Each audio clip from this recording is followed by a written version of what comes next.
East Godavari district ఉన్నప్పుడు వచ్చాను. అయితే నాకు ఐలాపూర్ అని శ్యామ్ వచ్చన్న ఏజెంట్ ముంబైలో ఆఫీస్ ఉండేది. అతనికి నేను అక్షరాల 15 లక్షలు ఇచ్చాను. 5 క్యాండిడేట్ పట్ల, ముగ్గురిని ఇరాక్ అని, ఒకరికి దుబాయ్ కానీ, ఒకరికి కెనడా ఇజ్రాయల్ కానీ. ఈ ప్రకారంగా 15 లక్షలు ఇచ్చాము. దాని ప్రకారంగా వాళ్ళు పంపలేదు, చేయలేదు. 15 లక్షలు తీసుకుని పాస్పోర్ట్ ఇవ్వకుండా 4 సంవత్సరాల నుంచి మమ్మల్ని ఇబ్బంది పెట్టి, టార్చర్ పెట్టి, డబ్బులు అడుగుతుంటే అది ఇస్తాను పంపించేస్తాను, అయిపోతుంది స్టాంపింగ్ అని అలాగా నెలలు గడిపారు, వారాలు గడిపారు, సంవత్సరం గడిపేశారు. తిరిగి కొంచెం ఏమని ముట్టింది, కొంచెం ఏమని ముట్టలేదు. దానికోసం మేము డబ్బు కోసం అని మేము వాళ్ళ ఇంటికి వెళ్తే మా మీద అత్యాచారం చేశాడు. దాన్ని కొట్టేసి పిసికేసి అత్యాచారం కాదు, అత్యాచారం అయితే ఇంటికి వెళ్తే నా మీద బలవంతంగా కొట్టేసి మర్డర్ చేశారు. నా మీద డబ్బులు ఇవ్వని పోయేమని చెప్పేసి తెల్లపేపర్ మీద వాళ్ళ మ్యాటర్ రాయేసి ఏమీ లాభాలు లేవని చెప్పేసి నా మీద బలవంతంగా సంతకాలు పెట్టించుకున్నారు. నేను అక్కడి నుంచి ఎలా తప్పించుకోవాలని చెప్పేసి నేను నా ఫోన్ అన్నిటికీ డైల్ చేసామంటే నా ఫోన్ లాగేసుకున్నాను.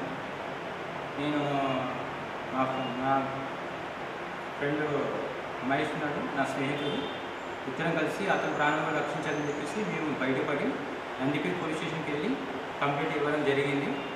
అక్కడి నుంచి నన్ను ఎస్ఐ చెప్పాను. ఎస్ఐ చెప్తే పిటిషన్ పెట్టుకున్నాను. నేను కంప్లైంట్ రాయించాను. కంప్లైంట్ రాయించినాక అది ఎమ్మెల్సీ ద్వారా నిజామాబాద్ గవర్నమెంట్ హాస్పిటల్కి వెళ్ళి ట్రీట్మెంట్ చేయించుకోమని చెప్పేసి చెప్పాను. వెళ్ళి నేను ట్రీట్మెంట్ చేసుకుని వచ్చి ప్రెస్ మీట్ నాకు అన్యాయం జరిగింది కాబట్టి ప్రెస్ మీట్ పెట్టాలనుకుని నేను ఇక్కడికి వచ్చాను అని చెప్పి 2017 నుంచి స్టార్ట్ అయ్యింది. అప్పటి నుంచి ఇలాగే డబ్బులు తీసుకుని ఇలాగే ఇవ్వకుండా చాలా చిత్రంగా తీసుకుంది. రూపాయి ఇవ్వకుండా మా అమ్మకి క్యాన్సర్ అయినా కూడా ఎంతో చెప్పి ఎంతో వేడుకున్నా కూడా మా కనికరించలేదు. మనిషికి ఇంత విలువ లేదు, ఏమీ లేకుండా, జాలి లేకుండా మనిషిని ఇబ్బంది పెట్టడము, ప్రజల సొమ్ము తీసుకుని ఫరారు అయిపోయి నన్నే కాదు 2017 సంవత్సరం నుంచి నన్ను చాలా ఇబ్బంది పెట్టుకుంటా, డబ్బులు ఇవ్వకుండా ఇలా చేస్తున్నాను. అయితే నా పట్ల నా క్యాండిడేట్లు కాకుండా నా మనుషులు నా డబ్బులు ఇవ్వాలని ఇంకోటి ఎంతోమంది బాధితులు 100-150 మంది చాలా ఇబ్బందులు పడిపోయారు. అందరినీ ఇలాగే చేశాడు.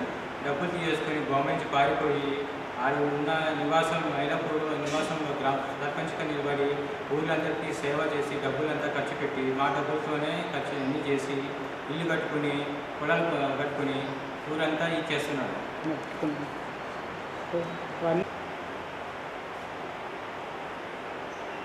అయితే నాకు నా డబ్బులు నాకు ఇవ్వాలని, మా వాళ్ళందరికీ న్యాయం చేయాలని ఈ మీడియా ద్వారా కోరుకుంటున్నాను. అది ఈస్ట్ గోదావరి జిల్లా అమలాపురం,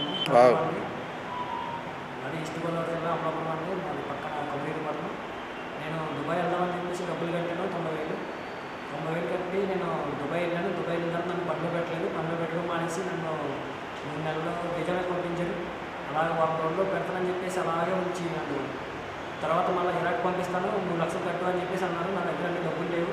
నేను ఆ 1,00,000 రూపాయలు కూడా ఇంటి డాక్యుమెంట్స్ నేను తనఖా పెట్టి అవి డబ్బులు తీసుకుని 1,00,000 రూపాయల ద్వారా నేను దుబాయ్ వచ్చి అక్కడ కూడా పనులు పెట్టడం మానేసింది. నన్ను 3 నెలల అలా ఉంచి 3 నెలల తర్వాత నన్ను వాడుకుందామని చెప్పేసి నన్ను ఇక్కడ నాకు 15 రోజులు చెయ్యి, నీకు మళ్ళీ వీజా వేస్తానని చెప్పేసి నన్ను అలాగే ఉంచి వీజా వేయకుండా నన్ను ఆ చేత పనులు చేయించుకుని అలా డబ్బులు పంపిస్తే ఇల్లు తీసుకురావడం, నడుచుకుంటే రావడం, 3 కిలోమీటర్లు వెళ్ళడానికి రావడానికి నడుచుకుంటాను. వెళ్ళి తీసుకొచ్చి నైట్ 11 గంటలకు ఆ టైంలో పంపించాడు. ఆ డబ్బులు తీసుకొచ్చి అలా గోయిలో మయ్యి పెట్టి అలా ఎవరైనా వస్తే వాళ్ళని తీసుకెళ్ళి రూమ్లో పెట్టి ఇవన్నీ చేసేవాడు. అలాగా సంవత్సరం పాటు అలాగే చేశాడు. అన్న నా వల్ల కాదు, చేయకపోతే నాకు ఒప్పు లేదు, నన్ను ఇంటికి పంపించింది లేదంటే పనులు పెట్టిందంటే అది కూడా చేయలేదు. ఇదిగా అయిపోతుంది అని చెప్పేసి అలాగే చెప్పి అక్కడ ఇక్కడ పంపిస్తాను చెప్పి అలాగే సంవత్సరాలు గడిపారు. ఆ తర్వాత నా వల్ల కాదని చెప్పేసి అంటే వాళ్ళందరూ ఉండలేక వెళ్ళిపోయారు.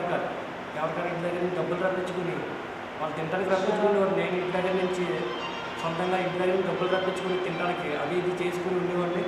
అలాగే నేను సంవత్సరం తర్వాత అందరూ ఎవరికైనా వెళ్ళిపోయి నన్ను కూడా పట్టించుకోవడం మానేరు. ఏం చేస్తామో తిన్నావా లేదా, ఇంటికి వచ్చేసి లేదని కూడా ఒకరు రాగలేదు. అక్కడి నుంచి నేను తెలిసిన వాళ్ళ వెళ్ళి వాళ్ళ దగ్గర ఉండి నేను తింటా ఉంటా, ఎలా ఏంటి అని చెప్పేసి అన్నీ తెలుసుకుని నేను అవుట్ పాస్ చేయించుకుని నేను ఇక్కడికి వచ్చి రావడం జరిగిందండి. ఇక్కడికి వచ్చిన తర్వాత నేను వచ్చానని చెప్పేసి వాళ్ళకి తెలిసిన తర్వాత నాకు ఫోన్ చేసి నువ్వు ఎక్కడ ఉన్నావు, ఇక్కడ కెనడా ప్రాసెస్ జరిగింది, నువ్వు పంపిస్తాను, నేను నీకు మాట ఇచ్చాను కదా అని చెప్పేసి నా దగ్గర మళ్ళీ పాస్పోర్ట్ తీసుకుని సంవత్సరాలు అవుతుంది, ఇప్పుడు దాకా పంపించింది లేదు, చేసింది లేదు, నాకు డబ్బులు ఇచ్చేది లేదు, నా పాస్పోర్ట్ ఇచ్చి నేను ఎక్కడికి వెళ్తానంటే ఇప్పుడు దాకా లేదు. నాకైతే ఇప్పుడు 2 సంవత్సరాలు దుబాయ్లో ఉన్నాను కాబట్టి నెలకు వచ్చి 20,000 కానీ 25,000 వేసుకుంటే దగ్గరగా 2 సంవత్సరాల్లో 5 లక్షలు సంపాదించుకునేవాడిని. అది లేదు. ఇంటికి వచ్చిన తర్వాత కూడా ఇంటి దగ్గర పని లేదు, ఏమీ లేదు, ఎక్కడికి వెళ్దామంటే నా దగ్గర పాస్పోర్ట్ లేదు, ఇవ్వమంటే ఇవ్వట్లేదు, వీజా పడిపోయింది, అది పడిపోయింది అని చెప్పి అలాగే చెప్పినారని ఇప్పుడు దాకా ఇవ్వలేదు. నాకు మాత్రం న్యాయం చేయాలని చెప్పేసి ఇప్పుడు 2 సంవత్సరాలు చేసుకున్న డబ్బులు నా పాస్పోర్ట్ ఇవ్వాలని చెప్పేసి నేను కోరుకుంటున్నాను.